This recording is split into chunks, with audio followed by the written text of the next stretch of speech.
vicar, someone who'll stir them up. So after due consideration, I've agreed with the vestryman that you are just... Well. John, my boy. Sorry I was late. How is my dear sister? Yes, just the same. Lady Cliff Pembroke, may I introduce my father, Major Chatteris? Oh, Lady Cliff Pembroke.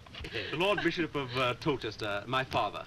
No, don't rise, Bishop. No ceremony here. Miss Alden. Well, prettiest girl I've seen in donkey's years. If I were only a little younger. You'd be too late. Yes.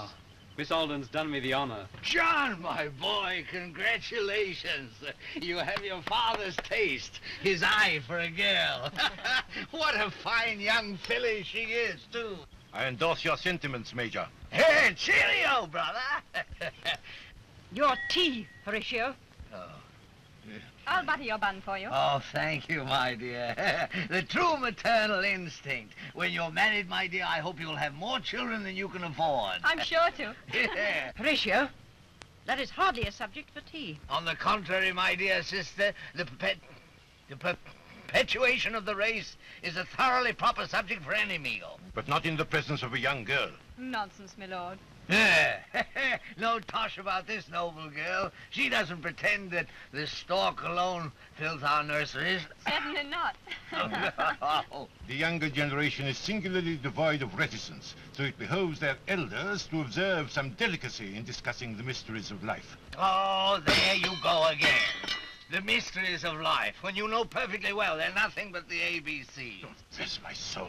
Oh, chuck it, father. Not at all. You must all concede that parentage is a glorious blessing. Take myself. I'm proud that I had a hand in bringing John into the world. And he arrived on the tick of the clock, weighed a good 8 pounds. My good sir, I think we may very well be spared these intimate revelations. Oh, well, just as a matter of record, Lady Cliff Pembroke, what did your firstborn weigh? Oh, really, Major? Lady Cliff Pembroke has no children. Oh, I apologize, and yet you look as though you might have borne many stalwart sons. And may I ask your lordship, as one father to another, what have you done for your country? Sir, I have never been married. It seems a pity. I think we better be getting on, my lord. Yes, I'm very much afraid we must. Oh, well, that's too bad. We were just having such a jolly conversation. Well, I hope to see you both again. Thank you, Miss Chatteris, for a delightful tea. Yes, indeed, John. It has been most delightful.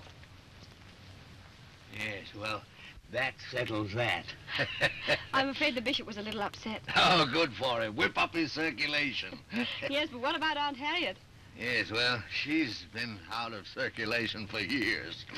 And, my dear, by the way, where do you come from? Devonshire. Oh, well, that explains it. Strawberries and Devonshire cream, huh? Tempting, dash tempting. Lucky boy, John. I'm sorry, my lord, but my father had no intention of offending you. I quite understand, John. I quite understand. Goodbye, Miss Chatteris. Goodbye, John. Goodbye, my lord. Goodbye, my lord. Goodbye. All right, David.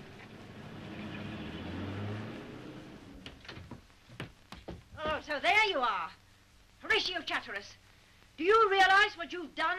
What I've done? If I treated my son like that. Oh, you have a son I hadn't heard. Well. This is no time for joking, father. You made a ghastly wreck of my prospects. But the major didn't know.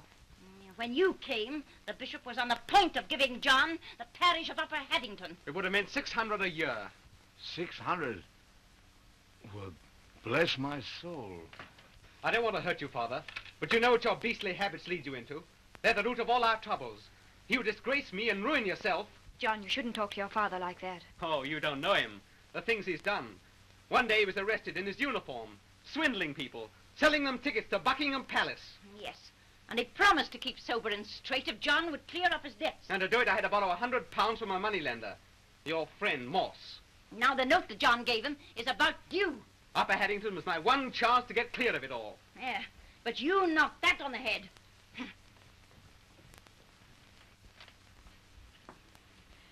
Don't feel too badly about it, Major. No, Evelyn. John and Harriet are right. It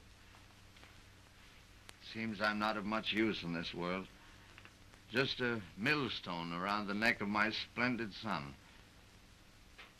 John, I shall remove myself to other and less fertile fields. But you can't. Where would you go? Well, I shall simply disappear again. John, you'll probably never so much as hear of me in the future. At least not until the time comes when your father returns to you a prodigal, bearing his own fatted calf. And by that I mean with funds to pay your debts and finance your marriage. That is my great objective. What do you think of it? Yes, well, if you'll excuse me, I'll go and pack my belongings.